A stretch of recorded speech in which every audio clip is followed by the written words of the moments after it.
আনুষ্ঠানিক পদযাত্রা শুরু করলো। আমরা এখন মঞ্চ উপবিষ্ট দেখতে পাচ্ছি নাহিদ ইসলাম, সার্জিস আলম, হাসাদ আবদুল্লাহ সহ অন্যান্য যে নেতৃবৃন্দ রয়েছেন তারা সেখানে অবস্থান করছেন এবং এখানে তাদের আত্মপ্রকাশের মূল যে ঘোষণা সেই ঘোষণাটি এখন পর্যন্ত দেওয়া হয়নি। তবে আমরা দেখেছি একটি ডকুমেন্টারির মাধ্যমে সর্বশেষ ঘোষিত হয়েছে যে নতুন রাজনৈতিক বন্দোবস্তের জন্য একটি রাজনৈতিক দল দরকার। সেই রাজনৈতিক দলের নাম জাতীয় নাগরিক পার্টি। সেই ঘোষণাটি কিছুক্ষণ আগে আমরা একটি ডকুমেন্টারির মাধ্যমে শুনতে পেয়েছি। আমরা দেখেছি এখানে কিছুক্ষণের মধ্যে হয়তো সেই নামগুলো বলা হবে, কারা সেই মুখ্য সমন্বয়কের দায়িত্ব নেবে।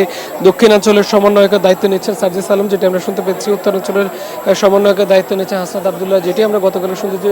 অথবা মূল যে সমন্বয় করবেন তার নাম হচ্ছে নাসিরুদ্দিন পাটোয়ারি, যিনি আগে নাগরিক কমিটির তিনি প্রধান ছিলেন। তিনি এখন জাতীয় নাগরিক পার্টির মুখ্য সমন্বয়কের ভূমিকা পালন করবেন। এবং মূল যে আহ্বায়ক তার নাম নিশ্চয়ই আপনারা ইতিমধ্যে জেনে গিয়েছেন যে তার নাম হচ্ছে নাহিদ ইসলাম, যিনি উপদেষ্টা মণ্ডলী থেকে পদত্যাগ করে একটি নজির স্থাপন করেছেন বলে মনে করছে